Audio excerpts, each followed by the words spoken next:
നമസ്കാരം. ഇന്ന് നമ്മൾ മനുഷ്യൻ എന്ന പ്രതിഭാസത്തിന്റെ കഥയാണ് ചർച്ച ചെയ്യുന്നത്. ലക്ഷക്കണക്കിന് വർഷങ്ങൾ നീണ്ട ഒരു യാത്ര, നമ്മുടെയെല്ലാം ഉത്ഭവം തേടി ആഫ്രിക്കൻ പുൽമേടുകളിൽ നിന്ന് തുടങ്ങി ഇന്നത്തെ ആധുനിക മനുഷ്യനിലേക്കെത്തിയ ആ പരിണാമത്തിന്റെ വഴികളിലൂടെ നമുക്കൊന്ന് സഞ്ചരിക്കാം.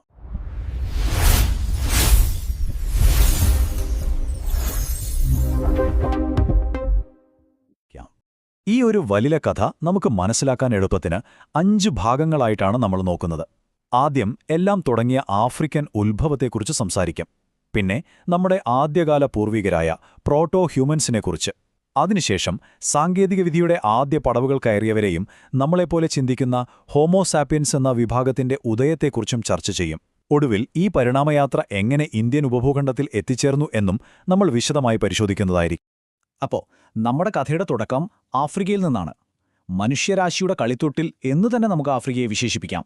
കാരണം ലഭ്യമായ ഫോസിൽ തെളിവുകളെല്ലാം വിരൽ ചൂണ്ടുന്നത് അങ്ങോട്ടേക്കാണ്. ഏകദേശം 60 ലക്ഷം വർഷങ്ങൾക്ക് മുൻപ് നമ്മുടെയും ചിമ്പാൻസികളുടെയും പൊതുവായ പൂർവികരിൽ നിന്ന് മനുഷ്യനിലേക്കുള്ളൊരു ശാഖ വേർപിരിയുന്നത് ഈ ആഫ്രിക്കൻ മണ്ണിൽ വെച്ചാണ്. ഈ ആദ്യ രൂപങ്ങളെ ശാസ്ത്രലോകം പൊതുവായി വിളിക്കുന്ന പേരാണ് ഹോമിനിഡുകൾ. നമ്മൾ, അതായത് ആധുനിക മനുഷ്യരും, നമുക്ക് മുൻപ് ജീവിച്ച് വംശനാശം സംഭവിച്ച നമ്മുടെ എല്ലാ പൂർവികരും ഈ ഹോമിനിഡ് എന്ന വലിയ കുടുംബത്തിലെ അംഗങ്ങളാണ്. കിഴക്കൻ ആഫ്രിക്കയിലും ദക്ഷിണാഫ്രിക്കയിലുമായിട്ടാണ് ഇവരുടെ ആദ്യ ഫോസിലുകൾ കണ്ടെടുത്തിട്ടുള്ളത്. സത്യത്തിൽ നമ്മളിലേക്കുള്ള ആ വലിയ പരിണാമ ശൃംഖലയിലെ ആദ്യത്തെ കണ്ണികൾ എന്ന് തന്നെ ഇവരെ പറയും. ഇനി നമുക്ക് പരിണാമത്തിലെ അടുത്തൊരു സുപ്രധാന ഘട്ടത്തിലേക്ക് കടക്കാം. ഓസ്ട്രേലോപിഥെക്കസ് എന്ന ഒരു പുതിയ ജീനസിന്റെ ആവിർഭാവമാണ് ഈ ഘട്ടം. മനുഷ്യന്റെയും അതേസമയം വാനരന്മാരുടെയും സ്വഭാവങ്ങൾ ഒരുപോലെ പ്രകടിപ്പിച്ചിരുന്ന ഒരു വിഭാഗമായിരുന്നു ഇത്. ഓസ്ട്രേലോപിഥെക്കസ് എന്ന വാക്കിന് ലാറ്റിൻ ഭാഷയിൽ തെക്കൻ കുരങ്ങ് എന്നാണർത്ഥം. ആ പേര് ഒരു തരത്തിൽ ശരിയാണ്. കാരണം ഇവർക്ക് കുരങ്ങുകളുടെയും മനുഷ്യരുടെയും സവിശേഷതകൾ ഒരുപോലെയുണ്ടായിരുന്നു. അതുകൊണ്ടുതന്നെ ഇവരെ പൂർണ്ണമായി മനുഷ്യൻ എന്ന് വിളിക്കാൻ സാധിക്കില്ല. പകരം ശാസ്ത്രജ്ഞരിവരെ പ്രോട്ടോ ഹ്യൂമൺ, അതായത് മനുഷ്യന്റെ ആദിമരൂപം എന്നാണ് തരംതിരിക്കുന്നത്.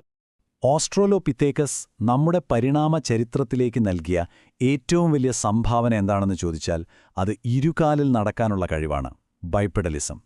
ഇത് അവരുടെ കൈകളെ സ്വതന്ത്രമാക്കി എന്തെങ്കിലും പിടിക്കാനും എറിയാനും പിന്നീട് ഉപകരണങ്ങൾ ഉപയോഗിക്കാനും ഈ സ്വാതന്ത്ര്യം അത്യാവശ്യമായിരുന്നു. എന്നാൽ ഒരു കാര്യം ശ്രദ്ധിക്കണം, അവരുടെ തലച്ചോറിന്റെ വലുപ്പം അപ്പോഴും താരതമ്യേന ചെറുതായിരുന്നു. ഏകദേശം 400 cc, അതായത് ഒരു ആധുനിക ചിമ്പാൻസിയുടേതിന് ഏകദേശം തുല്യം. ഇനിയാണ് കഥ മാറുന്നത്.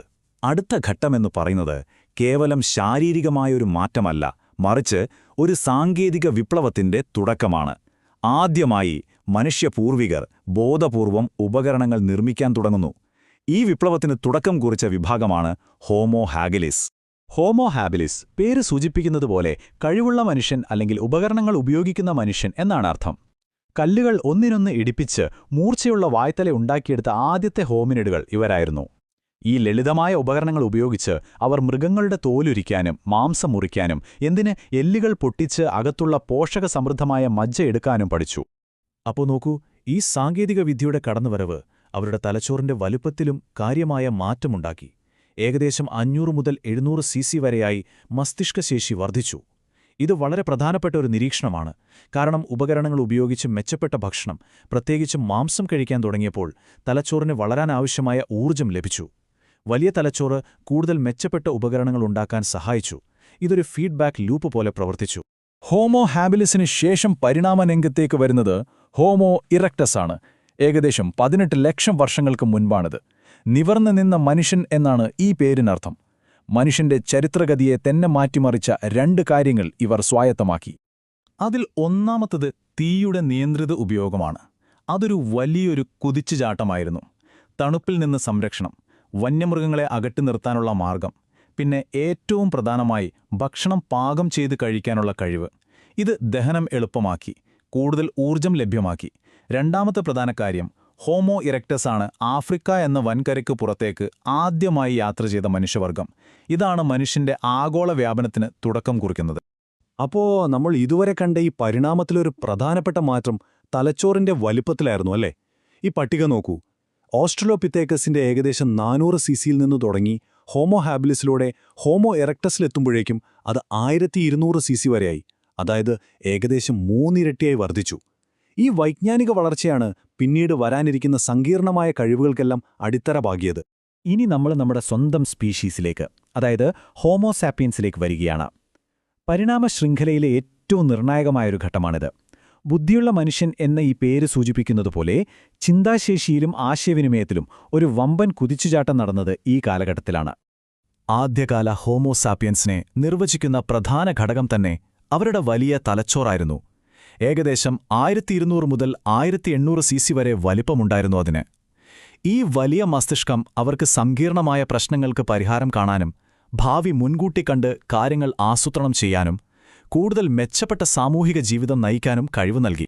ഈ ആദ്യകാല ഹോമോസാപ്പിയൻസിൽ നിന്നാണ് നമ്മൾ, അതായത് അനാറ്റമിക്കലി മോഡേൺ ഹ്യൂമൻസ് അഥവാ ഹോമോസാപ്പിയൻസ് രൂപപ്പെടുന്നത്. ഏകദേശം 1,15,000 വർഷങ്ങൾക്ക് മുൻപ് ദക്ഷിണാഫ്രിക്കയിലാണ് ഇതിന്റെ തുടക്കം.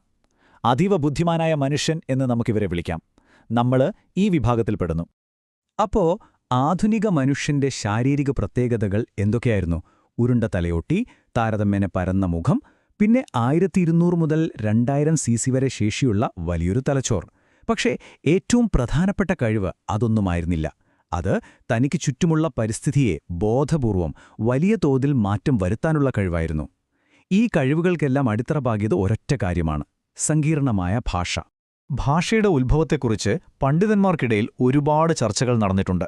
മുൻകാലങ്ങളിൽ ഏകദേശം 35,000 വർഷം മുൻപാണ് ഭാഷ രൂപപ്പെട്ടതെന്നായിരുന്നു പൊതുവായ ധാരണ. എന്നാൽ ഏറ്റവും പുതിയ പുരാവസ്തു ജനിതക പഠനങ്ങൾ നൽകുന്ന സൂചനകൾ പ്രകാരം ഭാഷയുടെ ഉത്ഭവം അതിനു മുൻപ് ഏകദേശം 50,000 BC-യോട് അടുത്ത് എപ്പോഴോ സംഭവിച്ചിരിക്കാമെന്നാണ്. ഇത് ഈ വിഷയത്തിലുള്ള നമ്മുടെ ധാരണകളെ തന്നെ മാറ്റിമറിക്കുന്ന ഒരു കണ്ടെത്തലാണ്. ശരി, അപ്പോൾ ആഫ്രിക്കയിൽ ആധുനിക മനുഷ്യൻ രൂപപ്പെട്ടു, ഭാഷയും സംസ്കാരവും വികസിപ്പിച്ചു. ഇനി അടുത്ത ചോദ്യം, അവിടെ നിന്ന് അവരെങ്ങനെയാണ് ലോകത്തിന്റെ മറ്റു ഭാഗങ്ങളിലേക്ക്, പ്രത്യേകിച്ച് ഇന്ത്യൻ ഉപഭൂഖണ്ഡത്തിലേക്ക് എത്തിയത്? നമുക്കത് പരിശോധിക്കാം. ഇവിടെ നിലവിലുള്ള ഏറ്റവും പ്രബലമായ സിദ്ധാന്തം കോസ്റ്റൽ മൈഗ്രേഷൻ അഥവാ തീരദേശ കുടിയേറ്റം എന്നതാണ്. അതായത് ആഫ്രിക്കയിൽ നിന്ന് പുറപ്പെട്ട ആധുനിക മനുഷ്യർ കരമാർഗം വടക്കോട്ട് സഞ്ചരിക്കുന്നതിന് പകരം കടൽ തീരങ്ങളിലൂടെ കിഴക്കോട്ട് യാത്ര ചെയ്തു.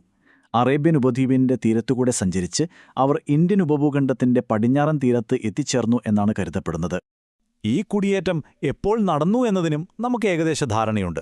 ഇന്ത്യയിൽ നിന്ന് ലഭിച്ച പുരാവസ്തു തെളിവുകളും ഇവിടുത്തെ ചില ആദിമ വിഭാഗങ്ങളുടെ ജനിതക പഠനങ്ങളും കാണിക്കുന്നത് ഈ സംഭവം നടക്കുന്നത് ഏകദേശം 50,000 വർഷങ്ങൾക്ക് മുമ്പാണെന്നാണ്.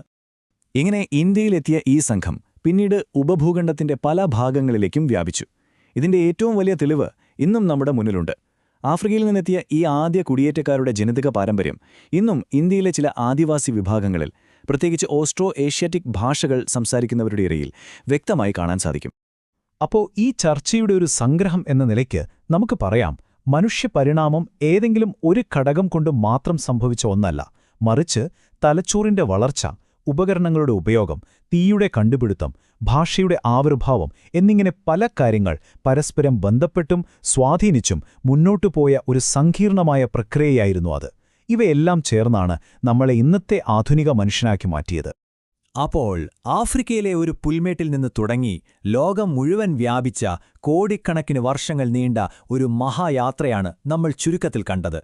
ഈ യാത്ര മനുഷ്യന് വലിയൊരു തലച്ചോറും സങ്കീർണമായ സാങ്കേതിക വിദ്യയും ഭാഷയും നൽകി.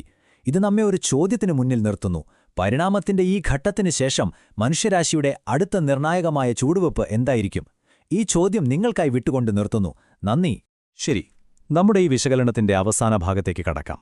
ഇവിടെ നമ്മൾ നോക്കുന്നത് ആധുനിക മനുഷ്യന്റെ ഒരു സുപ്രധാന കുടിയേറ്റത്തെക്കുറിച്ചാണ്. ആഫ്രിക്കയിൽ നിന്ന് ഇന്ത്യൻ ഉപഭൂഖണ്ഡത്തിലേക്കുള്ള അവരുടെ യാത്ര. കോസ്റ്റൽ മൈഗ്രേഷൻ എന്നൊരു സിദ്ധാന്തമുണ്ട്. അതനുസരിച്ച് ആധുനിക മനുഷ്യർ ആഫ്രിക്കയിൽ നിന്ന് പുറത്തുകടന്നത് ഏകദേശം 60,000 വർഷങ്ങൾക്ക് മുൻപാണ്. അവർ അറേബ്യൻ ഉപദ്വീപിന്റെ തീരങ്ങളിലൂടെ സഞ്ചരിച്ച് ഏകദേശം 50,000 വർഷങ്ങൾക്ക് മുൻപ് ദക്ഷിണേന്ത്യയിൽ എത്തിച്ചേർന്നു. അവിടെ നിന്നാണ് അവർ ഉപഭൂഖണ്ഡത്തിന്റെ മറ്റു ഭാഗങ്ങളിലേക്ക് വ്യാപിച്ചത് എന്ന് ഈ സിദ്ധാന്തം പറയുന്നു. ഈ കുടിയേറ്റ സിദ്ധാന്തത്തിന് പുരാവസ്തുശാസ്ത്രം മാത്രമല്ല, മറ്റു പല മേഖലകളിൽ നിന്നും തെളിവുകൾ ലഭിക്കുന്നുണ്ട്. അതിൽ പ്രധാനമാണ് ജനിതകവും ഭാഷാശാസ്ത്രവും. ഇന്ത്യയിലെ ഏറ്റവും പുരാതനമായ ഭാഷാ കുടുംബങ്ങളിലൊന്നായ ഓസ്ട്രോ ഏഷ്യാറ്റിക് സംസാരിക്കുന്ന ജനവിഭാഗങ്ങളുടെ ജനിതക ഘടന പരിശോധിക്കുമ്പോൾ ഈ ആഫ്രിക്കൻ കുടിയേറ്റത്തിന്റെ വ്യക്തമായ അടയാളങ്ങൾ ഇന്നും കാണാൻ സാധിക്കും. അപ്പോ നമ്മൾ ഇതുവരെ ചർച്ച ചെയ്ത കാര്യങ്ങൾ ഒന്ന് ചുരുക്കി പറഞ്ഞാൽ മനുഷ്യപരിണാമത്തിലെ ഓരോ ഘട്ടവും ഓരോ നിർണായകമായ മുന്നേറ്റമായിരുന്നു. ബൈപ്പഡലിസം കൈകളെ സ്വതന്ത്രമാക്കി. ഉപകരണങ്ങൾ പ്രകൃതിയെ നിയന്ത്രിക്കാൻ സഹായിച്ചു. തീയുടെ ഉപയോഗം അതിജീവനവും പോഷണവും എളുപ്പമാക്കി. കുടിയേറ്റം ലോകവ്യാപനത്തിന് കാരണമായി. ഒടുവിൽ ഭാഷ സങ്കീർണമായ സാമൂഹിക ജീവിതത്തിനും സംസ്കാരത്തിനും അടിത്തറയിട്ടു. നമസ്കാരം. ഇന്ത്യൻ ചരിത്രത്തിലേക്കുള്ള നമ്മുടെ യാത്രയിൽ നമ്മളിന്ന് ഏറ്റവും പിന്നോട്ട്, അതായത് മനുഷ്യന്റെ കഥയുടെ ആദ്യത്തെയും ഏറ്റവും ദൈർഘ്യമേറിയതുമായ അധ്യായത്തിലേക്കാണ് പോകുന്നത്. അതാണ് ലോവർ പാലിയോലിത്തിക് ഏജ്. അതിജീവനത്തിന്റെ ഒരു കാലഘട്ടം. കഠിനമായ പാരിസ്ഥിതിക വെല്ലുവിളികളെ നേരിട്ട് ഇന്ത്യൻ ഉപഭൂഖണ്ഡത്തിൽ മനുഷ്യന്റെ കാൽപ്പാടുകൾ പതിഞ്ഞു തുടങ്ങിയ ആ കാലത്തെക്കുറിച്ചാണ് നമ്മളിന്ന് വിശദമായി സംസാരിക്കാൻ പോകുന്നത്. ഈ കാലഘട്ടം എത്ര വലുതായിരുന്നു എന്ന് മനസ്സിലാക്കാൻ ഈ ടൈംലൈൻ ഒന്ന് നോക്കൂ. മനുഷ്യന്റെ ഭൂമിയിലെ മൊത്തം ചരിത്രമെടുത്താൽ അതിൽ ഏകദേശം 99% ഈ ഒരൊറ്റ കാലഘട്ടമാണ്, അതായത് ലോവർ പേലിയോലിത്തിക് ഏജ്. അതിനുശേഷം വന്ന മെസോലിത്തിക്, നിയോലിത്തിക്, ബ്രോൺസ് ഏജ്, എന്തിന് നമ്മുടെ ആധുനിക ചരിത്രം പോലും ഇതിന്റെ മുന്നിൽ വളരെ ചെറുതാണ്. അപ്പോൾ ഇതിൽ നിന്ന് നമ്മൾ എന്താണ് മനസ്സിലാക്കേണ്ടത്? മനുഷ്യന്റെ സാംസ്കാരികവും സാങ്കേതികവുമായ വളർച്ചയുടെയെല്ലാം അടിത്തറ പാകിയത് ഈ നീണ്ട സുദീർഘമായ കാലഘട്ടത്തിലായിരുന്നു. ശരി, നമുക്ക് ഒന്നാം ഭാഗത്തേക്ക് കടക്കാം. An ice age beginning. ഈ കാലഘട്ടത്തിലെ മനുഷ്യന്റെ ജീവിതത്തെയും അതിജീവനത്തെയും രൂപപ്പെടുത്തിയ ഏറ്റവും പ്രധാന ഘടകം അന്നത്തെ പാരിസ്ഥിതിക സാഹചര്യങ്ങളായിരുന്നു. നമുക്കതിൽ നിന്ന് തന്നെ തുടങ്ങാം. ലോവർ പാലിയോലിത്തിക് ഏജിനെക്കുറിച്ച് പഠിക്കുമ്പം നമ്മൾ ആദ്യം അറിഞ്ഞിരിക്കേണ്ട ഒരു പേരാണ് പ്ലീസ്റ്റസീൻ ഈപോക്ക്. ഇതൊരു ഭൂമിശാസ്ത്രപരമായ കാലഘട്ടമാണ്. ഇതിനെ പൊതുവെ അറിയപ്പെടുന്നത് ഗ്രേറ്റ് ഐസ് ഏജ് എന്ന പേരിലാണ്. അപ്പോൾ ഓർക്കുക, ഇന്ത്യയിലെ ലോവർ പാലിയോലിത്തിക് സംസ്കാരം പൂർണ്ണമായും വികസിച്ചതും നിലനിന്നതും ഈ മഞ്ഞുമൂടിയ അല്ലെങ്കിൽ അതിശൈത്യമുണ്ടായിരുന്ന കാലത്താണ്. അതുകൊണ്ട് തന്നെ ഇന്ത്യൻ ഉപഭൂഖണ്ഡത്തിലെ വലിയൊരു ഭാഗം പ്രദേശത്തും അന്ന് അതികഠിനമായ തണുപ്പായിരുന്നു. അപ്പോ ആരായിരുന്നു ഈ കാലഘട്ടത്തിൽ ജീവിച്ചിരുന്ന മനുഷ്യർ? പൊതുവെ കരുതപ്പെടുന്നത് ഇവർ നീഗ്രിറ്റോ വംശത്തിൽപ്പെട്ടവരായിരുന്നു എന്നാണ്. പക്ഷെ പുരാവസ്തു ഗവേഷകർ ഇവർക്കൊരു പ്രത്യേക പേര് നൽകിയിട്ടുണ്ട്: ക്വാഡ്സൈറ്റ് മാൻ. എന്തിനായിരിക്കും അങ്ങനെ ഒരു പേര്? കാരണം വളരെ ലളിതമാണ്. അവരുടെ ജീവിതം, അവരുടെ അതിജീവനം എല്ലാം അവർ നിർമ്മിച്ച ഉപകരണങ്ങളെ ആശ്രയിച്ചായിരുന്നു. ആ ഉപകരണങ്ങളുണ്ടാക്കിയിരുന്നതാകട്ടെ ക്വാഡ്സൈറ്റ് എന്നു പറയുന്ന ഒരു തരം കടുപ്പമേറിയ കല്ലുപയോഗിച്ചും. അപ്പോൾ അവരുടെ സാങ്കേതികവിദ്യയുടെ അടിസ്ഥാനം തന്നെ ഈ കല്ലായിരുന്നതുകൊണ്ടാണ് ആ പേരു വന്നത്. ഇനി നമുക്ക് രണ്ടാം ഭാഗത്തേക്ക് കടക്കാം. The quartzite survival kit. ആ പേര് സൂചിപ്പിക്കുന്നത് പോലെ അവരുടെ അതിജീവനത്തിനാവശ്യമായ ഉപകരണങ്ങളെക്കുറിച്ചാണ് നമ്മളിവിടെ സംസാരിക്കുന്നത്. കല്ലുകൊണ്ട് അവർ എങ്ങനെയാണ് തങ്ങളുടെ ലോകത്തെ നേരിട്ടതെന്ന് നോക്കാം. അവരുടെ അടിസ്ഥാന ടൂൾ കിറ്റിൽ പ്രധാനമായും 3 തരം ഉപകരണങ്ങളാണ് ഉണ്ടായിരുന്നത്. ഇവയൊന്നും മിനുസപ്പെടുത്തിയവയായിരുന്നില്ല, വളരെ പരുക്കനായിരുന്നു. അവയാണ് ഹാൻഡ് ആക്സിസ്, ചോപ്പേഴ്സ്, പിന്നെ ക്ലീവേഴ്സ്. ഹാൻഡ് ആക്സിസ് ഒരുപക്ഷെ പല ആവശ്യങ്ങൾക്കും ഉപയോഗിച്ചിരിക്കാം. ചോപ്പേഴ്സ് പ്രധാനമായും മാംസം മുറിക്കാനും മറ്റുമായിരുന്നു. ക്ലീവേഴ്സ് ആകട്ടെ മരം മുറിക്കാനും കിഴങ്ങുകൾ കുഴിച്ചെടുക്കാനുമൊക്കെ സഹായിച്ചിരിക്കാം. ഈ ഉപകരണങ്ങൾ അവർ എങ്ങനെയാണ് ഉണ്ടാക്കിയിരുന്നത്? അതിനവർ ഉപയോഗിച്ചിരുന്ന രീതിയാണ് സ്റ്റോൺ ഓൺ സ്റ്റോൺ മെത്തേഡ്. ഇതിനെ ഡയറക്റ്റ് പെർക്കഷൻ ഫ്ലേക്കിംഗ് എന്നും പറയാറുണ്ട്. ഇതിന്റെ പ്രോസസ് ഇങ്ങനെയാണ്. ആദ്യം അനുയോജ്യമായ ഒരു ക്വാഡ്സൈറ്റ് കല്ല്, അതായത് കോർ, തെരഞ്ഞെടുക്കും. എന്നിട്ട് ഹാമർ സ്റ്റോൺ എന്ന് വിളിക്കുന്ന മറ്റൊരു കല്ലുകൊണ്ട് അതിൽ ശക്തിയായി ഇടിക്കും. അങ്ങനെ ഇടിച്ച് ചെറിയ പാളികൾ, അതായത് ഫ്ലേക്സ്, അടർത്തി മാറ്റി അതിന് മൂർച്ചയുള്ള ഒരു വശം ഉണ്ടാക്കിയെടുക്കും. വളരെ ലളിതമാണെന്ന് തോന്നാമെങ്കിലും അതിജീവനത്തിന് അത്യാവശ്യമായ ഒരു സാങ്കേതികവിദ്യയായിരുന്നു ഇത്.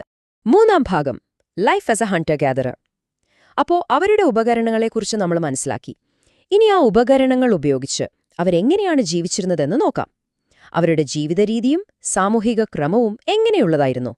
ഈ കാലഘട്ടത്തിലെ മനുഷ്യർക്ക് എന്തെല്ലാം അറിയാമായിരുന്നു, എന്തെല്ലാം അറിയില്ലായിരുന്നു എന്ന് നോക്കുന്നത് വളരെ പ്രധാനമാണ്. അവർക്ക് വന്യമൃഗങ്ങളെ വേട്ടയാടാൻ അറിയാമായിരുന്നു, പഴങ്ങളും കിഴങ്ങുകളും ശേഖരിക്കാൻ അറിയാമായിരുന്നു, പിന്നെ നമ്മൾ നേരത്തെ കണ്ടതുപോലെ പരുക്കൻ ശിലായുധങ്ങൾ ഉണ്ടാക്കാനും അവർ പഠിച്ചിരുന്നു. താമസിക്കാൻ അവർ ആശ്രയിച്ചിരുന്നത് പ്രകൃതിദത്തമായ ഗുഹകളെയും പാറക്കെട്ടുകളെയും ആയിരുന്നു. എന്നാൽ കൃഷി ചെയ്യാൻ അവർക്ക് അറിയില്ലായിരുന്നു. മൃഗങ്ങളെ ഇണക്കി വളർത്താൻ തുടങ്ങിയിട്ടില്ല. മൺപാത്ര നിർമ്മാണമോ സ്ഥിരമായ വീടുകൾ വയ്ക്കുന്ന രീതിയോ അവർക്ക് അജ്ഞാതമായിരുന്നു. ഇതിൽ നിന്ന് വ്യക്തമാകുന്ന ഒരു കാര്യമുണ്ട്: അവരുടെ സമ്പദ്വ്യവസ്ഥ ഒരു ഫുഡ് പ്രൊഡ്യൂസിംഗ് ഇക്കോണമി ആയിരുന്നില്ല, മറിച്ച് പൂർണ്ണമായും ഒരു ഫുഡ് ഗ്യാദറിംഗ് അല്ലെങ്കിൽ സബ്സിസ്റ്റൻസ് എക്കോണമി ആയിരുന്നു. അതായത് ഭക്ഷണം ഉണ്ടാക്കുകയല്ല, കണ്ടെത്തുകയായിരുന്നു അവർ ചെയ്തിരുന്നത്. അവരുടെ ജീവിതത്തിലെ ഏറ്റവും വലിയൊരു പരിമിതി ഒരുപക്ഷെ തീയുടെ ഉപയോഗം അറിയില്ലായിരുന്നു എന്നതാണ്. നമുക്കിന്ന് ചിന്തിക്കാൻ പോലും കഴിയില്ല അല്ലേ? പുരാവസ്തു തെളിവുകൾ വെച്ച് നോക്കുമ്പോൾ ലോവർ പാലിയോലിത്തിക് ഏജിന്റെ അവസാന ഘട്ടങ്ങളിൽ മാത്രമാണ് മനുഷ്യൻ തീ കണ്ടുപിടിക്കുകയും നിയന്ത്രിക്കാൻ പഠിക്കുകയും ചെയ്തത്. അതുവരെ തണുപ്പിൽ നിന്ന് രക്ഷ നേടാനോ വന്യമൃഗങ്ങളെ അകറ്റി നിർത്താനോ എന്തിന് ഭക്ഷണം പാകം ചെയ്യാനോ ഒരു മാർഗവുമില്ലായിരുന്നു. ഇത് അവരുടെ അതിജീവനം എത്രത്തോളം ദുഷ്കരമാക്കിയിട്ടുണ്ടാകും എന്ന് ഊഹിക്കാമല്ലോ. 4ാം ഭാഗം മാപ്പിംഗ് ഏൻഷ്യന്റ് ഫുട്പ്രിന്റ്സ്. ഈ പറഞ്ഞ കാര്യങ്ങൾക്കെല്ലാം നമുക്ക് എവിടെ നിന്നാണ് തെളിവുകൾ ലഭിക്കുന്നത്? ഇന്ത്യയുടെ പല ഭാഗങ്ങളിൽ നിന്നും ഈ കാലഘട്ടത്തിലെ മനുഷ്യരുടെ ജീവിതത്തെക്കുറിച്ചുള്ള തെളിവുകൾ കിട്ടിയിട്ടുണ്ട്. ആ പ്രധാനപ്പെട്ട പുരാവസ്തു കേന്ദ്രങ്ങൾ, അതായത് ആർക്കിയോളജിക്കൽ സൈറ്റ്സ്, ഏതൊക്കെയാണെന്ന് നമുക്ക് നോക്കാം. ലോവർ പാലിയോലിത്തിക് സംസ്കാരത്തിന്റെ തെളിവുകൾ ഇന്ത്യൻ ഉപഭൂഖണ്ഡത്തിൽ പലയിടത്തും ചിതറിക്കിടക്കുന്നുണ്ട്. അതിൽ ഏറ്റവും പ്രധാനപ്പെട്ട ചില സ്ഥലങ്ങളാണ് ഇപ്പോൾ പാകിസ്ഥാനിലുള്ള സൊവാൻ വാലി, മധ്യപ്രദേശിലെ ലോകപ്രശസ്തമായ ഭീംബെട്ക ഗുഹകൾ, തമിഴ്നാട്ടിലെ ആറ്ററംപക്കം, മഹാരാഷ്ട്രയിലെ ചിർക്കി നെവാസ, ഉത്തർപ്രദേശിലെ ബെലൻ വാലി, പിന്നെ രാജസ്ഥാനിലെ ഡിഡ്വാന. ഈ സ്ഥലങ്ങളെല്ലാം ഇന്ത്യയുടെ വിവിധ ഭാഗങ്ങളിലാണെന്നത് ശ്രദ്ധിക്കുക. ഇതിനർത്ഥം പാലിയോലിത്തിക് മനുഷ്യർ ഇന്ത്യയിലെ വ്യത്യസ്തമായ കാലാവസ്ഥകളോടും ഭൂപ്രദേശങ്ങളോടും ഇണങ്ങി ജീവിക്കാൻ പഠിച്ചിരുന്നു എന്നാണ്. നമ്മൾ ഈ ഭാഗം അവസാനിപ്പിക്കുന്നതിനു മുൻപ് ഇതുവരെ ചർച്ച ചെയ്ത കാര്യങ്ങളിൽ നിന്ന് പരീക്ഷകൾക്കും മറ്റും ഓർത്തുവെക്കേണ്ട ഏറ്റവും പ്രധാനപ്പെട്ട ചില കണ്ടെത്തലുകളും ആശയങ്ങളും ഒന്നുകൂടി ഉറപ്പിക്കാം. ഇതാണ് 5ാം ഭാഗം, key discoveries and takeaways. Indian ചരിത്രാതീത കാലത്തെക്കുറിച്ച് പഠിക്കുമ്പോൾ ഒഴിവാക്കാനാവാത്ത ഒരു പേരാണ് റോബർട്ട് ബ്രൂസ് ഫൂട്ട്. ഇദ്ദേഹത്തെയാണ് father of Indian prehistory എന്ന് വിളിക്കുന്നത്. അതിനൊരു കാരണമുണ്ട്. 1563-ൽ ചെന്നൈക്കടുത്തുള്ള പല്ലവരം എന്ന സ്ഥലത്ത് വെച്ച് ഇന്ത്യയിലെ ആദ്യത്തെ പേലിയോലിത്തിക് ഉപകരണം, അതായത് ഒരു ഹാൻഡ് ആക്സ്, കണ്ടെത്തുന്നത് ഇദ്ദേഹമാണ്. ആ ഒരു ഒറ്റ കണ്ടെത്തലാണ് ഇന്ത്യയിൽ പ്രീഹിസ്റ്റോറിക് ആർക്കിയോളജി എന്ന പഠനശാഖയ്ക്ക് തന്നെ തുടക്കം കുറിച്ചത്. പരീക്ഷകൾക്ക് തയ്യാറെടുക്കുന്നവർക്കായി ഈ പ്രധാനപ്പെട്ട പോയിന്റുകൾ ഒന്നുകൂടി ഓർമ്മിപ്പിക്കാം. 1. പാലിയോലിത്തിക് ഏജ് പൂർണ്ണമായും പ്ലീസ്റ്റോസിൻ ഐസ് ഏജിലാണ് നടക്കുന്നത്. ആ ഒരു പശ്ചാത്തലം മറക്കരുത്. 2. ഉപകരണങ്ങൾ. അവ പ്രധാനമായും ക്വാർട്സൈറ്റ് ഉപയോഗിച്ചാണ് നിർമ്മിച്ചത്. അവ ക്രൂഡും അൺപോളിഷ്ഡുമായിരുന്നു. 3. അവരുടെ സമ്പദ്വ്യവസ്ഥ. അതൊരു ഹണ്ടിംഗ് ആൻഡ് ഗാദറിംഗ് ഇക്കോണമി ആയിരുന്നു. ഫുഡ് പ്രൊഡക്ഷൻ ഉണ്ടായിരുന്നില്ല. 4ാമത്തെയും വളരെ പ്രധാനപ്പെട്ടതുമായ ഒരു പോയിന്റ് ഇന്ത്യയിൽ നിന്ന് ലഭിച്ച ഏറ്റവും പ്രധാനപ്പെട്ട ഒരു മനുഷ്യ ഫോസിലിനെക്കുറിച്ചാണ്. മധ്യപ്രദേശിലെ ഹഥ്നോറയിൽ നിന്ന് കണ്ടെത്തിയ നർമദ മാൻ. ഇത് ഒരു ആർക്കേക് ഹോമോസേപ്പിയൻസിന്റെ ഫോസിലാണ്. ഈ ചർച്ച അവസാനിപ്പിക്കുമ്പോൾ ഒരു ചോദ്യം ബാക്കിയാവുകയാണ്. ലക്ഷക്കണക്കിന് വർഷങ്ങൾ നീണ്ടുനിന്നൊരു കാലഘട്ടം. ആ കാലമത്രയും സാങ്കേതികവിദ്യ വളരെ പതുക്കെയാണ് പുരോഗമിച്ചത്. കല്ലുകൊണ്ടുള്ള ലളിതമായ ഉപകരണങ്ങൾ മാത്രമായിരുന്നു ആശ്രയം. ഈ ഒരു സാഹചര്യം ആദ്യകാല മനുഷ്യരുടെ ചിന്താശേഷിയെയും സാമൂഹികമായ പരിണാമത്തെയും കുറിച്ച് എന്ത് സൂചനകളാണ് നമുക്ക് നൽകുന്നത്? ഇതിനെക്കുറിച്ച് ചിന്തിക്കാവുന്നതാണ്. നമസ്കാരം. മനുഷ്യന്റെ ചരിത്രാതീത കാലഘട്ടത്തെക്കുറിച്ചുള്ള നമ്മുടെ ഈ യാത്രയിൽ ഇന്ന് നമ്മൾ പരിശോധിക്കാൻ പോകുന്നത് ഇന്ത്യൻ ഉപഭൂഖണ്ഡത്തിലെ മധ്യശിലായുഗത്തെക്കുറിച്ചാണ്. പ്രാചീന ശിലായുഗത്തിലെ പരുക്കൻ സാങ്കേതികവിദ്യയിൽ നിന്ന് കൂടുതൽ സൂക്ഷ്മമായ ഒന്നിലേക്കുള്ള പരിണാമത്തിലെ ഏറ്റവും നിർണായകമായ ഒരു ഘട്ടമായിരുന്നു ഇത്. നമുക്ക് ഈ കാലഘട്ടത്തിന്റെ ഓരോ സവിശേഷതകളിലേക്കും ആഴത്തിലിറങ്ങിച്ചെല്ലാം. ശരി, അപ്പോൾ നമുക്ക് തുടങ്ങാം. നമ്മൾ ആദ്യം ഈ കാലഘട്ടത്തിന്റെ ഒരു പൊതുവായ ചിത്രം നോക്കും. പിന്നെ അവിടുത്തെ പ്രധാന സാങ്കേതിക മുന്നേറ്റമായ ശിലാപാളി ആയുധങ്ങളെപ്പറ്റി സംസാരിക്കും. തുടർന്ന് നിവാസം സംസ്കാരം എന്താണെന്നും അതിന്റെ തെളിവുകൾ എവിടെയൊക്കെയാണ് കിട്ടിയതെന്നും പരിശോധിക്കും. അവസാനം പഠിക്കുന്നവർക്കായി പ്രധാനപ്പെട്ട കാര്യങ്ങൾ ഒന്നുകൂടി ഓർത്തെടുക്കാം. അപ്പോ നമുക്ക് ആദ്യത്തെ ഭാഗത്തേക്ക് കടക്കാം. മധ്യശിലായുഗത്തെ ശരിക്കും മനസ്സിലാക്കണമെങ്കിൽ അതിനെ ഒരു വലിയ മാറ്റത്തിന്റെ കാലമായി കാണണം. മുൻപുണ്ടായിരുന്ന വലിയ ഭാരമുള്ള ആയുധങ്ങളിൽ നിന്ന് കൂടുതൽ ചെറുതും സൂക്ഷ്മവും കാര്യക്ഷമവുമായ ആയുധങ്ങളിലേക്കുള്ള ഒരു മാറ്റം. അതാണ് ഈ കാലഘട്ടത്തെ അടയാളപ്പെടുത്തുന്നത്. ഈ കാലഘട്ടത്തിലെ ഏറ്റവും വലിയ മാറ്റം എന്താണെന്ന് ചോദിച്ചാൽ അത് ആയുധമുണ്ടാക്കുന്ന രീതിയിൽ വന്ന വ്യത്യാസമാണ്. പണ്ട് കല്ലിന്റെ ആ വലിയ ഭാഗം, അതായത് കോർ, അതായിരുന്നു ആയുധം. പക്ഷെ മധ്യശിലായുഗത്തിലേക്ക് വന്നപ്പോൾ കഥ മാറി. ആ വലിയ കല്ലിൽ നിന്ന് അടർത്തിയെടുക്കുന്ന ചെറിയ മൂർച്ചയുള്ള പാളികൾ, അഥവാ ഫ്ലേക്സ്, അതായി പ്രധാന ആയുധം. ഇത് വിഭവങ്ങൾ കൂടുതൽ നന്നായി ഉപയോഗിക്കാനും ആയുധനിർമ്മാണത്തിൽ കൂടുതൽ വൈദഗ്ധ്യം നേടാനും അവരെ സഹായിച്ചു. അപ്പോൾ ഇത് എപ്പോഴാണ് സംഭവിച്ചത്? നമ്മൾ സംസാരിക്കുന്നത് പ്ലീസ്റ്റോസീൻ എന്ന ഹിമയുഗത്തെക്കുറിച്ചാണ്. മിക്കവാറും ചരിത്രകാരന്മാരും പറയുന്നത് ഇത് ഏകദേശം 1.5 ലക്ഷം വർഷം മുൻപ് തുടങ്ങി ഒരു 35,000 BCE വരെ നീണ്ടുനിന്നു എന്നാണ്. പക്ഷെ ഒരു കാര്യം ഓർക്കണം, ഈ തീയതികളുടെ കാര്യത്തിൽ ചെറിയ തർക്കങ്ങളൊക്കെയുണ്ട്. കാരണം ഓരോ സ്ഥലത്തെയും തെളിവുകൾക്ക് വ്യത്യാസങ്ങൾ വരാം. ചില ഗവേഷകർ ഇത് 50,000 BCE മുതലാണ് തുടങ്ങുന്നത് എന്നും വാദിക്കുന്നുണ്ട്. ഇനി നമുക്ക് ഈ പുതിയ സാങ്കേതികവിദ്യയെപ്പറ്റി കുറച്ചുകൂടി ആഴത്തിൽ നോക്കാം. ഇത് വെറുമൊരു മാറ്റമായിരുന്നില്ല, അതൊരു വിപ്ലവം തന്നെയായിരുന്നു. മനുഷ്യന്റെ ചിന്താരീതിയിൽ വന്ന ഒരു വലിയ വിപ്ലവം. ഈ ശിലാപാളികളുടെ വ്യാപകമായ ഉപയോഗം കാരണം പുരാവസ്തു ഗവേഷകർ ഈ കാലഘട്ടത്തെ ഒരു പ്രത്യേക പേരിട്ട് വിളിക്കാറുണ്ട്: പാളി സംസ്കാരം അല്ലെങ്കിൽ ഫ്ലേക്ക് കൾച്ചർ. എന്തുകൊണ്ടാണ് അങ്ങനെ വിളിക്കുന്നത്? കാരണം അത്രത്തോളം പ്രാധാന്യമാണ് ഈ ശിലാപാളികൾക്കുണ്ടായിരുന്നത്. ഇത് വെറുമൊരു ടെക്നോളജി ആയിരുന്നില്ല, മറിച്ച് തലമുറകളായി കൈമാറുവന്ന അറിവിന്റെയും അവരുടെ ജീവിത രീതിയുടെയും തന്നെ ഭാഗമായിരുന്നു. ഈ ശിലാപാളികൾ ഉണ്ടാക്കുന്നത് അത്ര എളുപ്പമുള്ള പണിയായിരുന്നില്ല. അതിന് നല്ല പ്ലാനിംഗ് വേണമായിരുന്നു. നോക്കൂ, ആദ്യം അവരൊരു വലിയ കല്ല്, അതായത് കോർ, തിരഞ്ഞെടുത്ത് തയ്യാറാക്കും. എന്നിട്ട് എവിടെ അടിക്കണം, എങ്ങനെ അടിക്കണമെന്നൊക്കെ കൃത്യമായി കണക്കുകൂട്ടി മറ്റൊരു കല്ലുകൊണ്ടടിക്കും. അപ്പോൾ അവർക്ക് ആവശ്യമുള്ള ആകൃതിയിലും വലുപ്പത്തിലുമുള്ള മൂർച്ചയേറിയ പാളി അടർന്നു കിട്ടും. അതുകഴിഞ്ഞ് അതിനെ വീണ്ടും മിനുക്കിയെടുത്ത് ആയുധമാക്കി മാറ്റും. ഇത് മനുഷ്യന്റെ ചിന്താശേഷി എത്രത്തോളം വികസിച്ചു എന്നതിന്റെ ഏറ്റവും വലിയ തെളിവാണ്. ഈ പുതിയ ടെക്നോളജി വന്നതോടെ അവരുടെ കയ്യിൽ പലതരം ആയുധങ്ങൾ വന്നു, ഓരോന്നിനും ഓരോ ഉപയോഗം. ഉദാഹരണത്തിന്, മൃഗത്തോലും മരവും വൃത്തിയാക്കാൻ ചുരണ്ടികൾ അഥവാ സ്ക്രേപ്പേഴ്സ്, എന്തിലെങ്കിലും തുളയിടണമെങ്കിൽ ബോറേഴ്സ്, പിന്നെ വേട്ടയാടാൻ ഉപയോഗിക്കുന്ന കുന്തത്തിന്റെ മുനകളായി പോയിന്റ്സും ഉണ്ടായിരുന്നു. ഇതൊക്കെ അവരുടെ ജീവിതം എത്രത്തോളം എളുപ്പമാക്കിയിട്ടുണ്ടാവുമെന്ന് ആലോചിച്ചു നോക്കൂ. ഇന്ത്യൻ ഉപഭൂഖണ്ഡത്തിൽ കണ്ടുവന്ന ഈ പ്രത്യേക ശിലാപാളി സംസ്കാരത്തിന് ഗവേഷകർ ഒരു പേരും നൽകിയിട്ടുണ്ട്. അതെന്താണെന്ന് നമുക്ക് നോക്കാം. ആ പേരാണ് നെവാസൻ സംസ്കാരം അല്ലെങ്കിൽ നെവാസൻ ഇൻഡസ്ട്രി. അപ്പോൾ ഓർത്തുവെക്കേണ്ട പ്രധാനപ്പെട്ട കാര്യം ഇതാണ്: ഇന്ത്യൻ മധ്യശിലായുഗത്തിലെ ഈ ഫ്ലേക്ക് ടൂൾ കൾച്ചറിനെയാണ് നമ്മൾ പൊതുവായി നെവാസൻ സംസ്കാരം എന്ന് വിളിക്കുന്നത്. ഈ പേര് വന്നതിന് പിന്നിലൊരു കാരണമുണ്ട്. ഇന്ത്യൻ പുരാവസ്തു ഗവേഷണ രംഗത്തെ പ്രമുഖനായ H.T. സംഗാലിയാണ് ഈ പേര് ആദ്യമായി ഉപയോഗിക്കുന്നത്. മഹാരാഷ്ട്രയിൽ പ്രവര നദിയുടെ തീരത്തുള്ള നെവാസ എന്ന സ്ഥലത്ത് അദ്ദേഹം നടത്തിയ ഗവേഷണങ്ങളാണ് ഈ സംസ്കാരത്തെപ്പറ്റി നമുക്ക് വ്യക്തമായ തെളിവുകൾ നൽകിയത്. ആ സ്ഥലത്തിന്റെ പേരിൽ നിന്നാണ് നെവാസൻ സംസ്കാരം എന്ന വാക്ക് വന്നത്. ശരി, ഈ സംസ്കാരത്തിന്റെ തെളിവുകൾ ഇന്ത്യയിൽ എവിടെയൊക്കെയാണ് കണ്ടെത്തിയിട്ടുള്ളത്? നമുക്കതിന്റെ ഭൂമിശാസ്ത്രപരമായ വ്യാപനമൊന്ന് പരിശോധിക്കാം. ഇവിടെ വളരെ രസകരമായൊരു കാര്യമുണ്ട്. ഈ മധ്യശിലായുഗത്തിലെ മനുഷ്യർ താമസിക്കാൻ തിരഞ്ഞെടുത്തത് അവരുടെ മുൻഗാമികൾ താമസിച്ച അതേ സ്ഥലങ്ങൾ, പ്രത്യേകിച്ചും അതേ നദീതടങ്ങൾ തന്നെയായിരുന്നു. ഇതിൽ നിന്ന് നമുക്കെന്തു മനസ്സിലാക്കാം? അവർക്ക് പരിചിതമായ സുരക്ഷിതമായ ഇടങ്ങളിൽ തന്നെ പുതിയതും മെച്ചപ്പെട്ടതുമായ സാങ്കേതിക വിദ്യ ഉപയോഗിച്ച് അവർ ജീവിതം തുടർന്നുപോന്നു. ഇവിടെ നോക്കൂ, ഈ സംസ്കാരത്തിന്റെ തെളിവുകൾ ഇന്ത്യൻ ഉപഭൂഖണ്ഡത്തിലുടനീളം നമുക്ക് കാണാൻ കഴിയും. പാകിസ്ഥാനിലെ സോൻ താഴ്വര മുതൽ മധ്യേന്ത്യയിലെ നർമ്മദാ താഴ്വര, ഉത്തർപ്രദേശിലെ ബേലൻ താഴ്വര, രാജസ്ഥാനിലെ ദിദ്വാന, പിന്നെ ഈ സംസ്കാരത്തിന് പേര് നൽകിയ മഹാരാഷ്ട്രയിലെ നെവാസ വരെ. ഇതിൽ നിന്ന് വ്യക്തമാണ് ഇതേതെങ്കിലും ഒരു ചെറിയ പ്രദേശത്ത് ഒതുങ്ങി നിന്ന ഒന്നായിരുന്നില്ല, മറിച്ച് വളരെ വിശാലമായൊരു സാംസ്കാരിക മേഖലയായിരുന്നു. ഇക്കൂട്ടത്തിൽ ദിദ്വാന എന്ന സ്ഥലത്തിന് ഒരു പ്രത്യേക പ്രാധാന്യമുണ്ട്. കാരണം അവിടെ താഴ്ന്ന ശിലായുഗം, മധ്യശിലായുഗം, ഉയർന്ന ശിലായുഗം, ഈ 3 കാലഘട്ടങ്ങളിലെയും ആയുധങ്ങൾ ഒന്നിനു മുകളിൽ ഒന്നായി അടുക്കുകളായി കണ്ടെത്തിയിട്ടുണ്ട്. ഇത് ഗവേഷകർക്കൊരു തുറന്നുവെച്ച ചരിത്ര പുസ്തകം പോലെയാണ്. മനുഷ്യന്റെ സാങ്കേതികവിദ്യയുടെ വളർച്ച ഘട്ടം ഘട്ടമായി അവിടെ കാണാൻ സാധിക്കും. ഇനി നമ്മൾ ഇത്രയും നേരം ചർച്ച ചെയ്ത കാര്യങ്ങൾ ഒന്ന് ഓർത്തെടുക്കാം. പ്രത്യേകിച്ച് പരീക്ഷകൾക്ക് തയ്യാറെടുക്കുന്നവർക്ക് ഇത് വളരെ പ്രധാനപ്പെട്ടതാണ്. പരീക്ഷാഗ്ലേണ്ടതിൽ ഓർക്കേണ്ട ചില പ്രധാന പോയിന്റുകൾ. ഒന്നാമതായി, മധ്യശിലായുഗം എന്ന് കേൾക്കുമ്പോൾ തന്നെ ഓർമ്മ വരേണ്ട പേരാണ് നെവാസൻ സംസ്കാരം. രണ്ടാമത്, ഈ കാലഘട്ടത്തെ നിർവചിക്കുന്നത് കോർ ടൂൾസിൽ നിന്ന് ഫ്ലേക്ക് ടൂൾസിലേക്കുള്ള മാറ്റമാണ്. പ്രധാന ആയുധങ്ങൾ ഏതൊക്കെയായിരുന്നു? ചുരണ്ടുകൾ, മുനകൾ എന്നിവയൊക്കെ. ഈ കാര്യങ്ങൾ മനസ്സിലുറപ്പിക്കുക.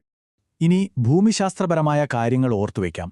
ഈ സംസ്കാരം വ്യാപകമായി കാണപ്പെട്ടത് പ്രധാന നദീതടങ്ങളിലായിരുന്നു, നർമ്മദ, സോൻ പോലുള്ളവ. ഏത് കാലഘട്ടത്തിലാണിത് സംഭവിച്ചത്? പ്ലീസ്റ്റോസീൻ അഥവാ ഹിമയുഗത്തിൽ. പിന്നെ മുൻകാലഘട്ടത്തിലെ മനുഷ്യർ ജീവിച്ച അതേ സ്ഥലങ്ങളിൽ തന്നെയാണ് ഇവരും താമസിച്ചത് എന്ന തുടർച്ചയുടെ കാര്യവും മറക്കരുത്. അപ്പോൾ ഇതിൽ നിന്നെല്ലാം നമ്മൾ മനസ്സിലാക്കേണ്ട ഒരു വലിയ കാര്യമുണ്ട്. മധ്യശിലായുഗത്തിലെ ഈ മാറ്റം എന്നത് വെറും ആയുധങ്ങളിൽ വന്നൊരു മാറ്റം മാത്രമായിരുന്നില്ല. അത് മനുഷ്യന്റെ ചിന്താശേഷിയിൽ, അവന്റെ തലച്ചോറിൽ വന്ന ഒരു വലിയ കുതിച്ചുചാട്ടമായിരുന്നു. ഒരു കല്ലിനെ എങ്ങനെ തനിക്ക് വേണ്ട രീതിയിൽ മാറ്റിയെടുക്കാം എന്ന ഈ കഴിവ് പിൽക്കാലത്ത്, അതായത് ഉയർന്ന ശിലായുഗത്തിൽ നമ്മൾ കാണുന്ന ഗുഹാചിത്രങ്ങൾക്കും മറ്റ് കലാപരമായ കഴിവുകൾക്കും അടിത്തറ പാകിയത് എങ്ങനെയായിരിക്കും എന്നൊരു ചോദ്യം ബാക്കി വെച്ചുകൊണ്ട് നമുക്ക് നിർത്താം. നമസ്കാരം.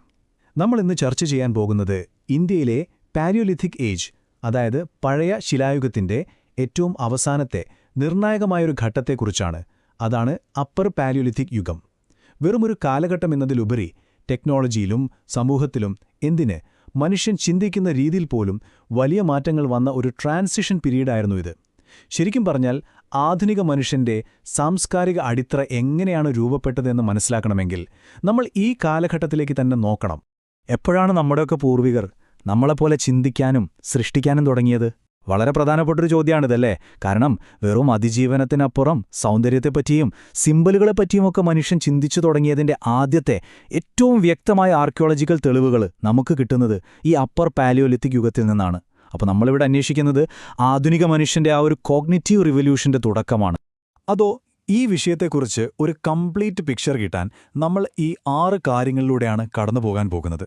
ആദ്യം നമ്മൾ കാലഘട്ടത്തെപ്പറ്റി പറയും, പിന്നെ അവരുടെ ടൂൾസിനെപ്പറ്റി, ആധുനിക മനുഷ്യന്റെ വരവിനെപ്പറ്റി, പിന്നെ കലയുടെ ഉദയത്തെക്കുറിച്ചും പ്രധാനപ്പെട്ട സൈറ്റുകൾ ഏതൊക്കെയാണെന്ന് നോക്കും. അവസാനം ഇതിൽ നിന്ന് പരീക്ഷകൾക്കൊക്കെ ഓർമ്മിച്ചു വെക്കേണ്ട കാര്യങ്ങൾ എന്തൊക്കെയാണെന്നും ചർച്ച ചെയ്യും. ഓരോന്നായി നമുക്ക് നോക്കാം. ശരി, അപ്പോൾ നമുക്ക് ആദ്യത്തെ വിഷയത്തിലേക്ക് കടക്കാം. ഈ കാലഘട്ടത്തിലെ സാംസ്കാരിക മാറ്റങ്ങൾക്ക് വഴിയൊരുക്കിയ പാരിസ്ഥിതിക സാഹചര്യങ്ങൾ എന്തൊക്കെയായിരുന്നു? നോക്കൂ, ഏതൊരു ചരിത്ര കാലഘട്ടത്തെയും നമ്മൾ പഠിക്കുമ്പോൾ അവിടുത്തെ ഭൂമിശാസ്ത്രവും കാലാവസ്ഥയും വളരെ പ്രധാനപ്പെട്ട ഒന്നാണ്. അത് മനസ്സിലാക്കാതെ നമുക്ക് മുന്നോട്ട് പോകാൻ പറ്റില്ല. അപ്പർ പാലിയോലിത്തിക് യുഗത്തിന്റെ കാര്യത്തിലും ഇത് വളരെ ശരിയാണ്. പാലിയോലിത്തിക് ഏജിനെ, അതായത് പഴയ ശിലായുഗത്തെ, നമുക്കെല്ലാവർക്കും അറിയാവുന്നതുപോലെ സാധാരണയായി ലോവർ, മിഡിൽ, അപ്പർ എന്നിങ്ങനെ 3ആയിട്ടാണ് തിരിക്കുന്നത്.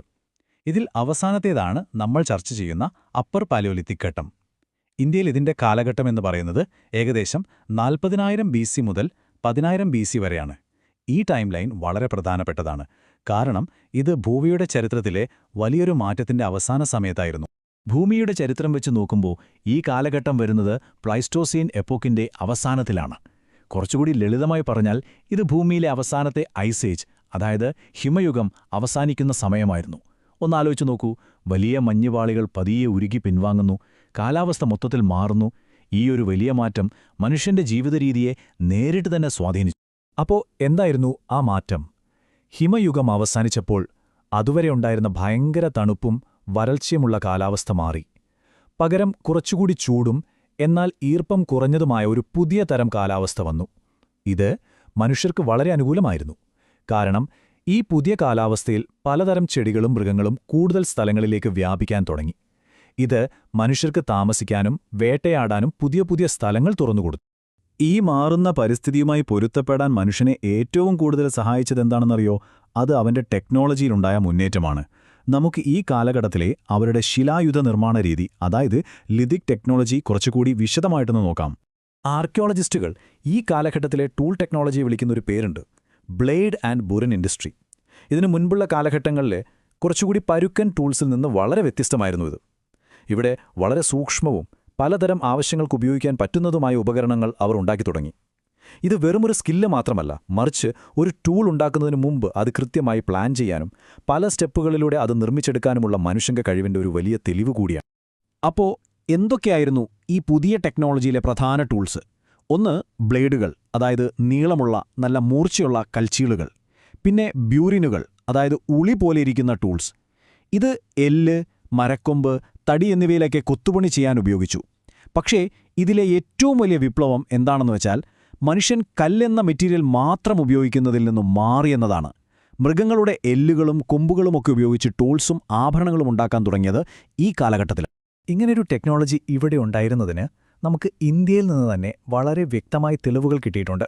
ഉദാഹരണത്തിന് ആന്ധ്രാപ്രദേശിലെ കുർണൂൽ ഗുഹകൾ, അതുപോലെ മുക്ഷത്ല ചിന്താമണി ഗാവി, ഇവിടെ നിന്നൊക്കെ വളരെ ഭംഗിയായി നിർമ്മിച്ച എല്ലുകൊണ്ടുള്ള ടൂൾസ് കണ്ടെടുത്തിട്ടുണ്ട്. ഇതൊക്കെ ഈ കാലഘട്ടത്തിലെ മനുഷ്യന്റെ കഴിവിന് ഏറ്റവും നല്ല ഉദാഹരണങ്ങളാണ്. ശരി, അപ്പോൾ ടെക്നോളജിയിൽ മാത്രമല്ല, ബയോളജിക്കലായും ഈ കാലഘട്ടത്തിൽ ഒരു വലിയ മാറ്റം നടന്നു. ഈ കണ്ട സാംസ്കാരിക മുന്നേറ്റങ്ങൾക്കെല്ലാം പിന്നിൽ പ്രവർത്തിച്ച, നമ്മളോട് ഏറ്റവും അടുപ്പമുള്ള നമ്മുടെ സ്വന്തം വർഗത്തെയാണ് നമ്മളിനി കാണാൻ പോകുന്നത്. അതെ, അത് മറ്റാരുമല്ല ഹോമോ സാപ്പിയൻ സാപ്പിയൻസ്, അതായത് ശാരീരിക ഘടനയിൽ നമ്മളെപ്പോലെയുള്ള ആധുനിക മനുഷ്യൻ. ഇന്ത്യൻ ഉപഭൂഖണ്ഡത്തിൽ ഇവർ പ്രത്യക്ഷപ്പെടുന്നത് ഈ കാലഘട്ടത്തിലാണ്. വലിയ തലച്ചോറ്, സങ്കീർണമായ ഭാഷ സംസാരിക്കാനുള്ള കഴിവ്, ആബ്സ്ട്രാക്റ്റായി ചിന്തിക്കാനുള്ള കഴിവ്, ഇങ്ങനെയുള്ള ഈ പുതിയ മനുഷ്യവർഗമാണ് നമ്മൾ നേരത്തെ പറഞ്ഞ ആ സാംസ്കാരിക വിപ്ലവത്തിന് പിന്നിലെ പ്രധാന കാരണം. ഇനി ഒരുപക്ഷെ ഈ യുഗത്തിലെ ഏറ്റവും അത്ഭുതപ്പെടുത്തുന്ന ഒരു കാര്യത്തിലേക്കാണ് നമ്മൾ വരുന്നത്. അതാണ് കലയുടെയും സിംബോളിക് ചിന്തയുടെയും ഉദയം. മനുഷ്യൻ ആദ്യമായി തന്റെ ഭാവനയ്ക്ക് ഭൗതികമായൊരു രൂപം കൊടുക്കാൻ തുടങ്ങിയത് ഈ സമയത്താണ്. ഇതിന്റെ ഏറ്റവും പ്രധാനപ്പെട്ട തെളിവ് നമുക്ക് കിട്ടുന്നത് എവിടെ നിന്നാണെന്നറിയാമോ? മധ്യപ്രദേശിലെ ഭിംബെട്ക ഗുഹകളിൽ നിന്ന്. അവിടുത്തെ ഗുഹാചിത്രങ്ങൾ. അക്കാലത്തെ മനുഷ്യർ അവർ കണ്ടിരുന്ന കാട്ടുമൃഗങ്ങളെ വളരെ കൃത്യതയോടെ പാറകളിൽ വരച്ചുവെച്ചിരിക്കുകയാണ്. ഓക്രെ പോലെയുള്ള പ്രകൃതിയിൽ നിന്ന് കിട്ടുന്ന മിനറൽസ് ഉപയോഗിച്ചാണ് ഈ ചിത്രങ്ങളുണ്ടാക്കിയത്. ഇത് അവരുടെ ലോകത്തെക്കുറിച്ചുള്ള കാഴ്ചപ്പാടിന്റെയും ഒരുപക്ഷേ ചില ആചാരങ്ങളുടെയുമൊക്കെ ആദ്യത്തെ വിഷ്വൽ റെപ്രസന്റേഷനാണെന്ന് പറയാം. ഇനി ആ കാലത്തെ മനുഷ്യരുടെ സാംസ്കാരിക ലോകത്തേക്ക് നമ്മളെ കൊണ്ടുപോകുന്ന വളരെ സർപ്രൈസിംഗ് ആയ മറ്റൊരു കണ്ടെത്തലുണ്ട്. അതാണ് ഒട്ടകപ്പക്ഷിയുടെ മുട്ടുത്തോടുകൾ. അതെ, പാലിയോലിത്തിക് കാലഘട്ടത്തിൽ ഇന്ത്യയിൽ ഒട്ടകപ്പക്ഷികൾ ധാരാളമായി ഉണ്ടായിരുന്നു എന്നതിന്റെ ഏറ്റവും വലിയ തെളിവാണിത്. മഹാരാഷ്ട്രയിലെ പട്നെ എന്ന സൈറ്റിൽ നിന്നാണ് ഈയൊരു നിർണായക കണ്ടെത്തൽ പുരാവസ്തു ഗവേഷകർക്ക് ലഭിച്ചത്. അപ്പോ ഈ മുട്ടത്തോടുകൾക്കെന്താണ് ഇത്ര പ്രാധാന്യം? കാരണം ഇതിൽ ചിലതിൽ കൊത്തുപണികളുണ്ടായിരുന്നു. ഇതിൽ നിന്ന് നമ്മൾ എന്താണ് മനസ്സിലാക്കേണ്ടത്? ഒരുപക്ഷേ അവ മുത്തുകൾ പോലെ കോർത്ത് ആഭരണങ്ങളായി ഉപയോഗിച്ചിരിക്കാം. അതായത് പേഴ്സണൽ ഓർണമെന്റേഷൻ, മനുഷ്യന്റെ സൗന്ദര്യബോധത്തിന്റെയും സ്വയം അലങ്കരിക്കാനുള്ള ആഗ്രഹത്തിന്റെയുമൊക്കെ ഏറ്റവും പഴയ തെളിവുകളിലൊന്നായി നമുക്കിതിനെ കാണാം. ഓക്കെ, ഇനി നമുക്ക് ഈ കൾച്ചർ ഇന്ത്യയിൽ എവിടെയൊക്കെയാണ് ഉണ്ടായിരുന്നത് എന്ന് നോക്കാം. ഒരു ജിയോഗ്രഫിക്കൽ സ്പ്രെഡ്. പരീക്ഷകൾക്ക് തയ്യാറെടുക്കുന്നവരെ സംബന്ധിച്ചിടത്തോളം ഇത് വളരെ പ്രധാനപ്പെട്ട ഒരു ഭാഗമാണ്. ശ്രദ്ധിക്കുക. ഇന്ത്യയിൽ ഇന്നുവരെ ഏകദേശം 566 അപ്പർ പാലിയോലിത്തിക് സൈറ്റുകളാണ് കണ്ടുപിടിച്ചിട്ടുള്ളത്. ഈ നമ്പർ തന്നെ നമ്മളോടൊരു കാര്യം പറയുന്നുണ്ട്. ഇത് ഏതെങ്കിലും ഒരു ചെറിയ സ്ഥലത്ത് മാത്രം ഒതുങ്ങി നിന്ന ഒരു സംസ്കാരമായിരുന്നില്ല. മറിച്ച് ഇന്ത്യൻ ഉപഭൂഖണ്ഡത്തിൽ അങ്ങോളം ഇങ്ങോളം വ്യാപിച്ചിരുന്ന ഒരു ജീവിതരീതിയായിരുന്നു.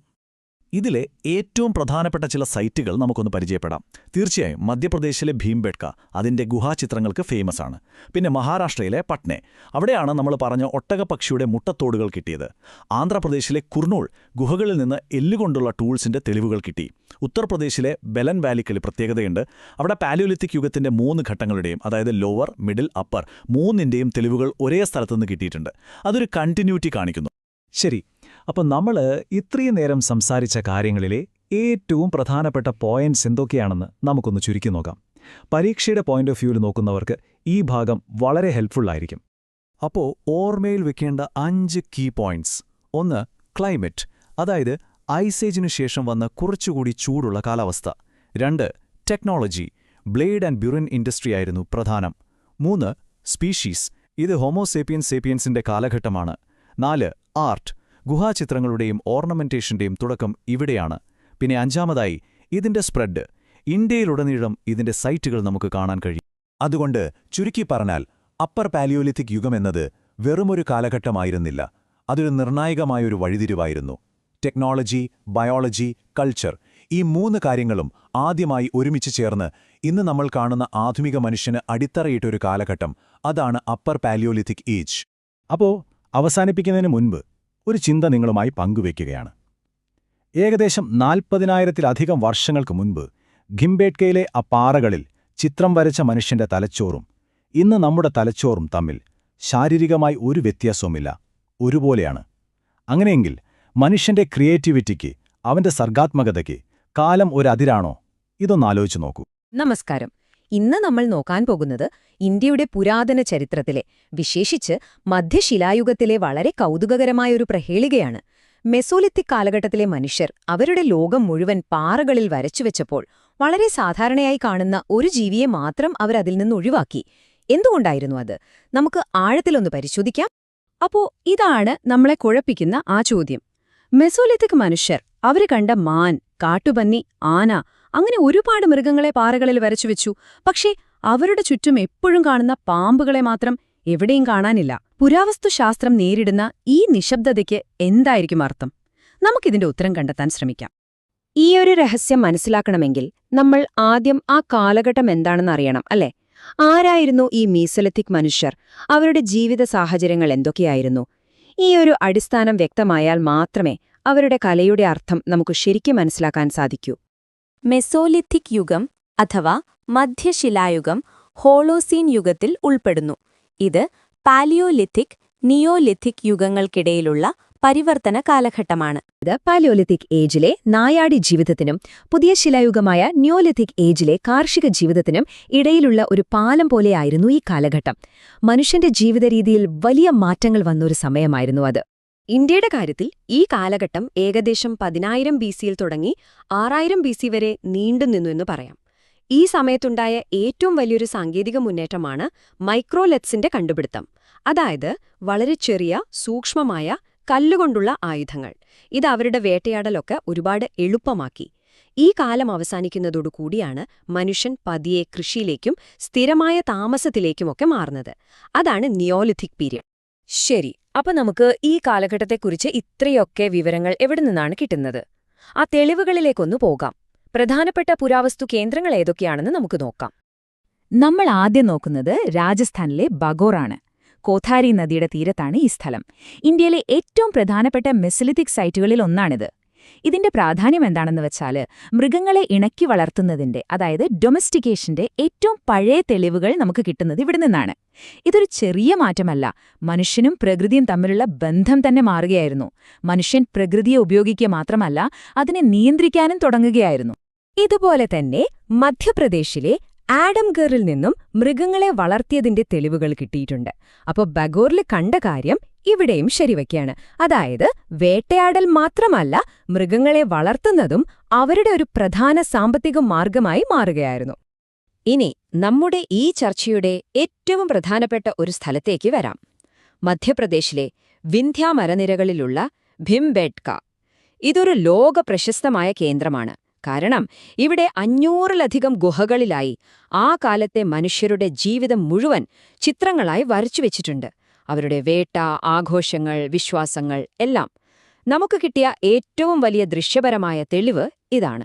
മറ്റൊരു പ്രധാനപ്പെട്ട സ്ഥലം ഉത്തർപ്രദേശിലെ മഹാദഹ ആണ്. ഇവിടെ എല്ലുകൾ കൊണ്ട് ഉണ്ടാക്കിയ ആയുധങ്ങളും ആഭരണങ്ങളും ഒക്കെ കിട്ടിയിട്ടുണ്ട്. അവരുടെ സാങ്കേതികവിദ്യ എത്രത്തോളം മെച്ചപ്പെട്ടുവെന്ന് ഇത് കാണിക്കുന്നു. അതുപോലെ ഇവിടുത്തെ ശവസംസ്കാര രീതികൾ, അവരുടെ ആചാരങ്ങളെക്കുറിച്ചും ഒരുപക്ഷേ മരണാനന്തര ജീവിതത്തെക്കുറിച്ചുള്ള സങ്കല്പങ്ങളെക്കുറിച്ചുമൊക്കെ ചില സൂചനകൾ നൽകുന്നുണ്ട്. ഈ പറഞ്ഞ പ്രധാന സൈറ്റുകൾ മാത്രമല്ല, ഗുജറാത്തിലെ ലാങ്ക്നിഷ്, ഉത്തർപ്രദേശിലെ സറായ് നഹർറായ്, പിന്നെ നമ്മുടെ കേരളത്തിലെ എഴുത്തുഗുഹ, തമിഴ്നാട്ടിലെ തിരുനെൽവേലി, വെസ്റ്റ് ബംഗാളിലെ ബിർഭൻപൂർ, ഇങ്ങനെ ഇന്ത്യയുടെ പല ഭാഗങ്ങളിലും മെസോലിത്തിക് സംസ്കാരത്തിന്റെ തെളിവുകളുണ്ട്. അപ്പോൾ ഇത് ഏതെങ്കിലും ഒരു സ്ഥലത്ത് ഒതുങ്ങി നിന്ന ഒരു കാര്യമല്ല, ഇന്ത്യയിലുടനീളം വ്യാപിച്ചിരുന്ന ഒരു സാംസ്കാരിക ഘട്ടമായിരുന്നു എന്ന് നമുക്കിതിൽ നിന്ന് മനസ്സിലാക്കാം. ഓക്കേ, അപ്പോ ഈ സ്ഥലങ്ങളെക്കുറിച്ചൊക്കെ നമുക്കൊരു ധാരണയായി. ഇനി ഈ അറിവ് വെച്ചുകൊണ്ട് നമുക്ക് നമ്മുടെ ആദ്യത്തെ ചോദ്യത്തിലേക്ക് തന്നെ തിരിച്ചുവരാം, ആ ഗുഹാചിത്രങ്ങളിലെ രഹസ്യത്തിലേക്ക്. ഭിംബെട്കയിലെ ചിത്രങ്ങൾ നോക്കിയാൽ അതവരുടെ ജീവിതത്തിന്റെ ഒരു കണ്ണാടി പോലെയാണ്. ആളുകൾ കൂട്ടമായി വേട്ടയാടുന്നു, ഒരുമിച്ച് നൃത്തം ചെയ്യുന്നു. ചിത്രങ്ങളിൽ മാനുണ്ട്, കാട്ടുപന്നിയുണ്ട്, ആനയുണ്ട്, പക്ഷികളുണ്ട്, മീനുകളുണ്ട്. ചുരുക്കിപ്പറഞ്ഞാൽ അവരുടെ ലോകം മുഴുവൻ ആ ചുമരുകളിലുണ്ട്. പക്ഷേ ഇത്രയൊക്കെ വരച്ചുവെച്ച അവർ ഒരൊറ്റ ജീവിയെ മാത്രം പൂർണ്ണമായും ഒഴിവാക്കി: പാമ്പുകൾ. ഒരൊറ്റ ചിത്രത്തിൽ പോലും ഒരു പാമ്പിനെ കാണാനില്ല. എന്തുകൊണ്ട്? ഈ ഒരു നിശബ്ദതയ്ക്ക് പിന്നിലെ കാരണമെന്തായിരിക്കും? എന്തുകൊണ്ടാണ് പാമ്പുകൾ മാത്രം ആ ചിത്രങ്ങളിൽ നിന്ന് പുറത്തായത്? ചരിത്രകാരന്മാർ ഇതിന് നൽകുന്ന വിശദീകരണങ്ങൾ എന്തൊക്കെയാണെന്ന് നമുക്ക് വിശകലനം ചെയ്യാം. ഇതിന്റെ ഉത്തരം ഒളിഞ്ഞിരിക്കുന്നത് അവരുടെ ജീവിതത്തിൽ തന്നെയാണ്. ഒന്നാമത്തെ കാര്യം, മെസോലിത്തിക് കല എന്നത് വെറുതെ ഭംഗിക്കു വേണ്ടി വരയ്ക്കുന്ന ഒന്നായിരുന്നില്ല. അതവരുടെ ഹണ്ടിംഗ് ഇക്കോണമിയുടെ, അതായത് വേട്ടയാടലിനെ അടിസ്ഥാനമാക്കിയുള്ള ജീവിതത്തിന്റെ ഒരു ഭാഗമായിരുന്നു. രണ്ടാമതായി, അവർ ഭക്ഷണത്തിനു വേണ്ടി വേട്ടയാടിയിരുന്ന മൃഗങ്ങളെയാണ് കൂടുതലും വരച്ചിരുന്നത്. പാമ്പുകൾ അവരുടെ ഒരു പ്രധാന ഭക്ഷണമായിരുന്നില്ല. മൂന്നാമതായി, വേട്ടയാടലുമായി ബന്ധപ്പെട്ട ആചാരങ്ങളിലൊന്നും പാമ്പുകൾക്ക് ഒരു പങ്കും ഉണ്ടായിരുന്നില്ല. ഇനി നാലാമത്തെയും ഒരുപക്ഷെ ഏറ്റവും പ്രധാനപ്പെട്ടതുമായ കാരണം, അവരൊരു മൃഗത്തെ വരയ്ക്കുമ്പോൾ ആ മൃഗത്തിനു മേൽ ഒരുതരം ആധിപത്യം കിട്ടുമെന്ന് വിശ്വസിച്ചിരിക്കാം. ഇതിനെ സിമ്പത്തറ്റിക് മാജിക് എന്നൊക്കെ പറയാറുണ്ട്. അതായത് ചിത്രം വരച്ചാൽ വേട്ട എളുപ്പമാകും എന്നൊരു വിശ്വാസം. പാമ്പുകളെ അവർ വേട്ടയാടിയിരുന്നില്ലല്ലോ, അപ്പോ പിന്നെ ഈ ഇരയെ നിയന്ത്രിക്കുക എന്ന ആശയത്തിന് അവിടെ പ്രസക്തിയില്ല. അപ്പോ ചുരുക്കി പറഞ്ഞാൽ, മെസോലിത്തിക് കല എന്നത് ഭാവനയുടെ മാത്രമൊരു സൃഷ്ടിയായിരുന്നില്ല. അത് അവരുടെ സാമ്പത്തിക ജീവിതത്തിന്റെയും വിശ്വാസങ്ങളുടെയും ഒരു ഭാഗം തന്നെയായിരുന്നു. ആ കലയ്ക്ക് കൃത്യമായ ഒരു ഉദ്ദേശമുണ്ടായിരുന്നു. ആ ഉദ്ദേശ്യത്തിന്റെ പരിധിയിൽ വരാത്തതുകൊണ്ടാണ് പാമ്പുകൾ ആ ചിത്രങ്ങളിൽ നിന്നും ഒഴിവാക്കപ്പെട്ടത്. ശരി, അപ്പോൾ UPSC, PSC പോലുള്ള പരീക്ഷകൾക്ക് തയ്യാറെടുക്കുന്നവർക്ക് വേണ്ടി പ്രധാന പോയിന്റുകൾ നമുക്കൊന്ന് ഓർത്തെടുക്കാം. മീസോലിഥിക് കാലത്തെപ്പറ്റി പറയുമ്പോൾ മൈക്രോലിത്സ് എന്ന വാക്ക് ഓർമ്മവെക്കുക. ചെറിയ കല്ലുകൊണ്ടുള്ള ആയുധങ്ങൾ. സാമ്പത്തിക മാറ്റങ്ങളെക്കുറിച്ച് പറയുമ്പോൾ ബാഗോർ, ആഡംഗർ എന്നിവിടങ്ങളിൽ കണ്ട ഡൊമസ്റ്റിക്കേഷൻ അഥവാ മൃഗങ്ങളെ ഇണക്കി വളർത്തുന്നതിന്റെ തെളിവുകൾ തീർച്ചയായും പരാമർശിക്കണം. അവരുടെ കലയെയും സംസ്കാരത്തെയും കുറിച്ച് എഴുതുമ്പോൾ ഭിംബെട്ക ആണ് ഏറ്റവും നല്ല ഉദാഹരണം. പിന്നെ നിങ്ങളുടെ ഉത്തരങ്ങൾക്ക് കൂടുതൽ ആഴം നൽകാൻ എന്തുകൊണ്ടാണ് ഗുഹാചിത്രങ്ങളിൽ പാമ്പുകളെ കാണാത്തത് എന്ന ഈ വിശകലനം കൂടി ചേർത്താൽ വളരെ നന്നായിരിക്കും. അത് ആ വിഷയത്തിൽ നിങ്ങൾക്കുള്ള ആഴത്തിലുള്ള അറിവ് കാണിക്കും. അപ്പൊ നോക്കൂ, ഒരു ജീവി ഒരു ചിത്രത്തിൽ ഇല്ലാത്തതുപോലും പുരാതന കാലത്തെ മനുഷ്യരുടെ ജീവിതത്തെയും ചിന്തകളെയും കുറിച്ച് എത്ര വലിയ കാര്യങ്ങളാണ് നമുക്ക് പറഞ്ഞു തരുന്നത്.